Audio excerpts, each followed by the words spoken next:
दुनिया को नाज, उनका गौरव करते हैं हम आज। ऐसे है हमारे देश की गौरवशाली बेटी तीरंदाज शीतल देवी अर्थात रियल लाइफ हीरो। नमस्ते, मैं एस्ट्रो दीदी तृप्ति भोसले आप सभी ज्योतिष प्रेमी एवं अध्ययनकर्ताओं का रियल लाइफ हीरो इस वीडियो सीरीज में स्वागत करती हूँ। तो चलिए शुरू करते हैं आज के विषय को। आज हम आर्चर शीतल देवी जी की कुंडली का अध्ययन ज्योतिष शास्त्र के माध्यम से करने वाले हैं। इससे पहले आपने एस्ट्रो गुरुमा डॉक्टर ज्योति जोशी यूट्यूब चैनल को सब्सक्राइब नहीं किया है तो सब्सक्राइब, लाइक और शेयर जरूर करें। तो चलिए शुरू करते हैं आज के विषय को। जीवन में कुछ कर गुजरने का जुनून हो तो इंसान हर चुनौती को मात दे सकता है। चुनौती चाहे जैसी भी हो, इंसान की जीत के सामने उसे झुकना ही पड़ता है। जीत और जुनून वो दरिया होता है जिस तरफ भी चल पड़ता है रास्ता बन जाता है। ऐसा ही कुछ कर रही है भारतीय महिला तीरंदाज शीतल देवी जी, और अब दुनिया उसे गोल्डन फीट गर्ल शीतल देवी के नाम से जानती है। अच्छा तीरंदाज बनने के लिए नजरों से सटीक निशाना और हाथ का संतुलन बनाए रखना जरूरी है। पर अगर किसी के हाथ ही न हो तो, हाथ न सही जज्बा हो तो नामुमकिन भी मुमकिन बन सकता है। इनके जुनून ने इन्हें दुनिया की इकलौती ऐसी महिला तीरंदाज बना दिया है जो बिना हाथ के सटीक निशाना लगा सकती है। शीतल जी ने एशियाई पैरा खेलों में एक ही सत्र में 2 गोल्ड मेडल जीतकर इतिहास रच दिया। शीतल जी का जन्म 10 जनवरी 2007 को जम्मू कश्मीर में हुआ। दुनिया में तीरंदाजी की सर्वोच्च संस्था वर्ल्ड आर्चरी के अनुसार जम्मू कश्मीर के गांव की 16 साल की शीतल देवी अंतर्राष्ट्रीय स्तर पर प्रतिस्पर्धा करने वाली बिना हाथों वाली पहली महिला तीरंदाज है। वह तीर कैसे छोड़ती है, यह शीतल की जिजीविषा का प्रमाण है। वह अपने दाहिने पैर से 27 किलोग्राम के धनुष्य को पकड़ती है और संतुलित करती है। शीतल जी की इस प्रेरणादायी कार्य के लिए उन्हें हम सैल्यूट करते हैं। तो आइए उनकी पत्रिका का अध्ययन चंद्र कुंडली के अनुसार करते हैं। शीतल जी की पत्रिका में तीरंदाजी में महारत हासिल करना, विपरीत स्थिति में तीरंदाजी का अध्ययन करना और दुनिया भर में मान सम्मान, इन पहलुओं का हम अध्ययन करेंगे। खेल में सफल होने के लिए कुंडली के तृतीय भाव यानी पराक्रम भाव का विचार होता है। यह भाव साहस और कड़े परिश्रम को दर्शाता है।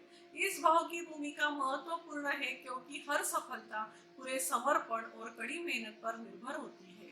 तृतीय भाव और तृतीयेश का संबंध बना हो तो व्यक्ति बलवान होता है। शीतल जी की कन्या राशि है। इनकी पत्रिका में तृतीयेश मंगल देव है। मंगल ताकत, ऊर्जा, शक्ति, पराक्रम, वीरता एवं आक्रामकता के कारक होते हैं। अग्नि तत्व के मंगल अग्नि तत्व की धनु राशि में स्थित है। मंगल देव के साथ अग्नि तत्व के सूर्य भगवान और साथ में बुद्धिदाता लग्नेश और दशमेश बुध देव स्थित है। खेल में नाम और प्रसिद्धि पाने के लिए मजबूत सूर्य की आवश्यकता होती है। अग्नि तत्व के मंगल और सूर्य ये दोनों ग्रह अग्नि तत्व की धनु राशि, इन सभी अग्नि तत्व ने उन्हें आर्चरी की दुनिया में ऊंचाई की ओर बढ़ना सिखाया है। दशम यानी कर्म भाव, दशमेश और लग्नेश बुध अग्नि तत्व की राशि और ग्रहों के साथ है। साथ ही सूर्य और बुध दोनों में एक ही राशि या घर में होने से बुधादित्य योग हुआ है।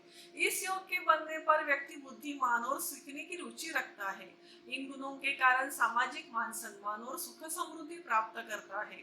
व्यय भाव से विदेश का विचार होता है। यहाँ व्यय रवि होने से शीतल जी विदेश में जाकर तीरंदाजी में जीतकर आई है।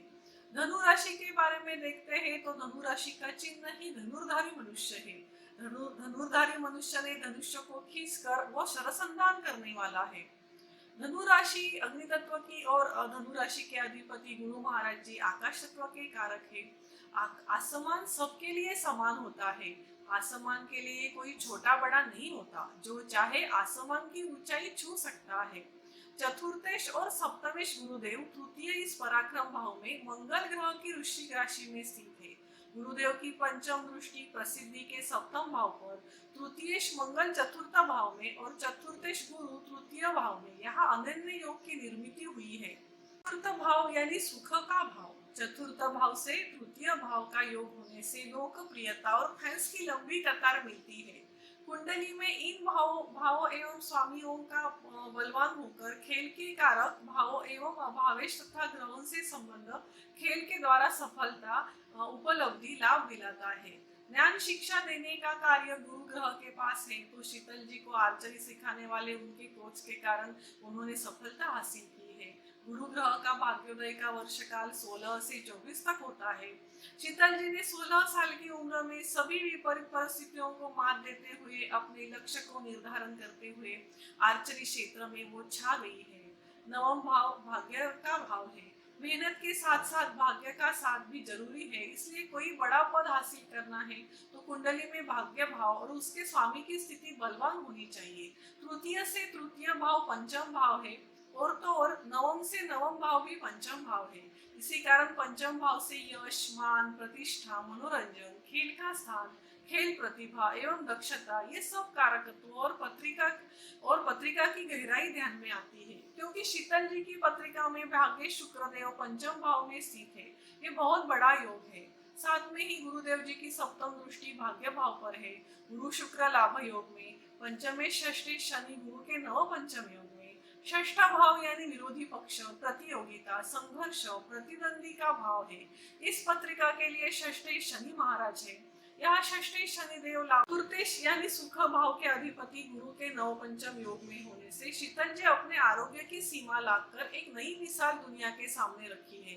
षष्ठ भाव में वायु तत्व की कुंभ राशि का राहु होने से उन्हें आर्चरी में शरसंधान करने में सफलता मिली, क्योंकि षष्ठ भाव में स्थित राहु चतुर्थ भाव में बैठे पराक्रमेश मंगल, वेश रवि, दशमेश बुध के साथ लाभ योग में है। गुरुदेव की नवम दृष्टि लाभ भाव पर, लाभ भाव यानी सफलता उन्नति का भाव, लाभेश चंद्रमा, सप्तमेश चतुर्थेश गुरु और पंचमेश षष्ठेश शनि के लाभ योग में, इसी कारण उन्हें सफलता हासिल हुई। हम शीतल जी ऐसे ही अपने क्षेत्र में देश के लिए गौरव बनाती रहे, ऐसी कामना करते हैं। ज्योतिष प्रेमी और अध्ययन करता हो, यह हमारे देश की बेटी आर्चर शीतल देवी जी की पत्रिका थी। ऐसे ही विभिन्न प्रभावी रियल लाइफ हीरोज की जानकारी ज्योतिष के माध्यम से इस श्रृंखला से जानने के लिए बने रहे, जुड़े रहे एस्ट्रो गुरुमा डॉक्टर ज्योति जोशी यूट्यूब चैनल के साथ। मेरे गुरु एस्ट्रो गुरुमा डॉक्टर ज्योति जोशी, इन्होंने मुझे यह श्रृंखला प्रस्तुत करने का अवसर दिया, इसीलिए धन्यवाद और सादर प्रणाम।